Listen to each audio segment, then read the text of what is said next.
What's up everyone, and welcome to Monday's edition of Reptile News. Now I'm going to say this at the beginning of every video, I hope. If you have a news story that you want to hear on this show, send it to me on Twitter at Reptile411, and if you want, support me on Patreon. Really appreciate it, that'd be great. And we're going to start off today on Long Island, where apparently they had a pet amnesty day where a whole bunch of illegal reptiles, cats and stuff were turned in, and I really like these pet amnesty days. I'm sure a lot of you know what they are, but for those of you that don't, they're days when you can take your otherwise illegal reptile and turn it in, no questions asked. Now SPCA Chief Roy Goss says that under normal circumstances there could potentially be criminal charges as well as SPCA charges, but on these days you can turn them in, no charges, no questions asked, walked away, and hopefully not make that mistake in the future. And now we're going to move on to kind of a sad story out of China, where I wasn't, you know, I thought about 15 different ways to approach this story, and none of them really sounded good. So I'm just going to kind of wing it here, and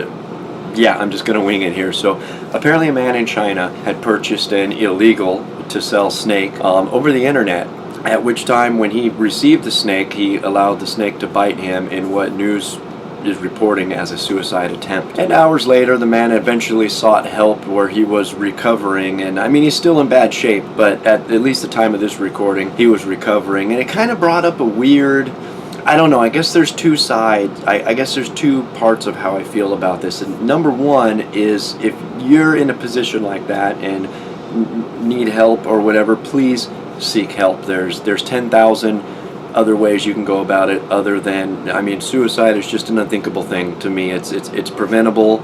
I don't want to belittle anybody who's in a position where they've ever considered that. A lot of people are for a lot of different reasons, but I think the best thing to say is if you need help, get help. There's people you can call for that. And then on the other side of this story, I can't believe how, I mean, what would actually go through somebody's head to attempt suicide via a venomous snake bite? I mean, just to me personally, that would have to be like the worst way to go. I just don't know, and to be honest, I kind of don't want to talk about it anymore because it's a sad topic. And ironically, after that, we're going to move into super happy fun time news, or is it entertainment news or something? Anyway, something that I kind of want to start doing on this channel, and I saw two great examples to talk about it yesterday, so we're going to go ahead and talk about it. And the first one we're going to talk about is Viper Keeper's October mixed bag. Now, I'm not going to go through the whole thing. It's about a half-hour video. I recommend everybody watch, but there was actually one time in that video where literally probably the first time in my life watching a YouTube video that my heart just stopped.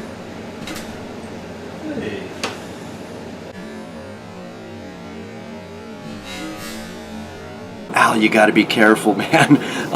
I really enjoy his stuff, and I'm so happy that that wasn't closer than it looked. It sure as hell looked close, but I recommend everybody go and watch it. I really love what Viper Keeper does. I personally don't have the balls to do something like that, as much as I'd like to be a part of the venomous community, and maybe someday I will when my children are grown up and moved out and everything, but today is not that day. So check out Viper Keeper. And moving on, as kind of a surprise, this video just popped up in my subscription feed. I completely forgot that I subscribed to his channel, but I want to give a very big congratulations to Joseph from SoCal Exotics, and B, look at that snake. Oh my god, you know, I'm not normally a ball python type of person, but that snake just looks amazing. So congratulations, Joseph.